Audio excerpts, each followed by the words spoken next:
This is your macroeconomics video for Gross Domestic Product, Part 1. Gross Domestic Product is one of the ways that we can measure the economy, and the product part stands for production. It's the way that we can measure how useful or how many products we are producing in our country. Now, for the economy, income equals spending, because however much money our citizens have in income is how much spending that they can do. So GDP is basically the total value of the goods and services that are produced within the US. And not just produced, they also have to be bought.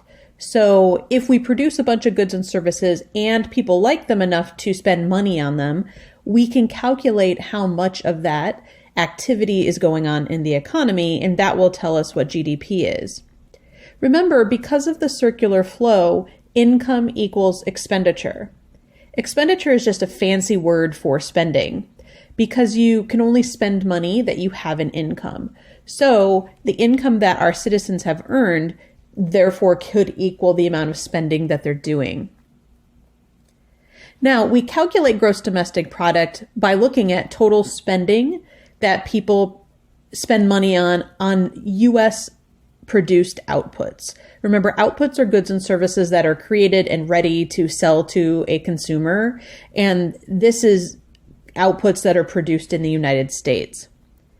Now, the amount of GDP that we have in the United States is correlated to how much national income we have, which is the income of everybody in the country added together, and how much employment we have.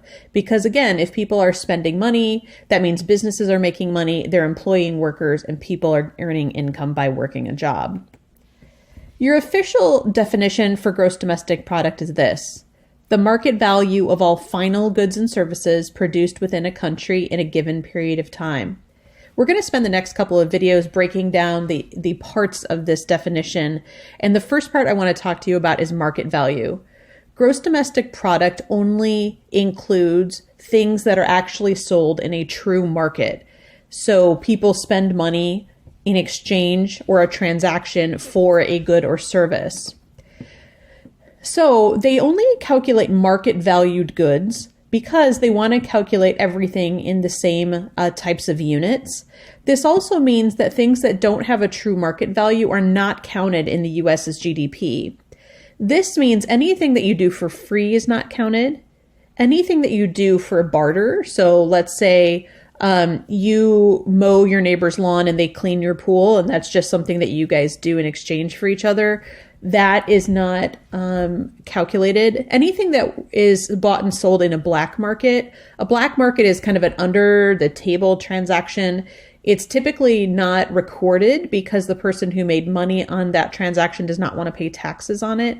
So any of those things are not counted, partially because the prices differ and partially because the government might not even know that it happened.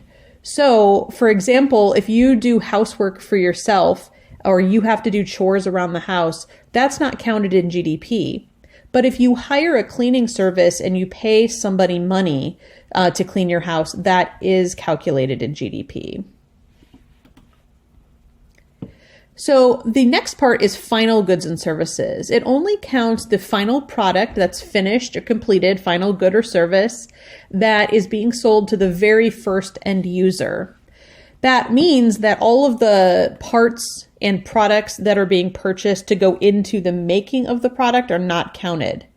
If we were to count the purchases of all of the parts and then the final product and its final price, we would be overcounted, if probably double counting the final product. So we do not count intermediate goods, but businesses, of course, purchase all sorts of goods and services in order to help them produce the goods that they sell to their consumers.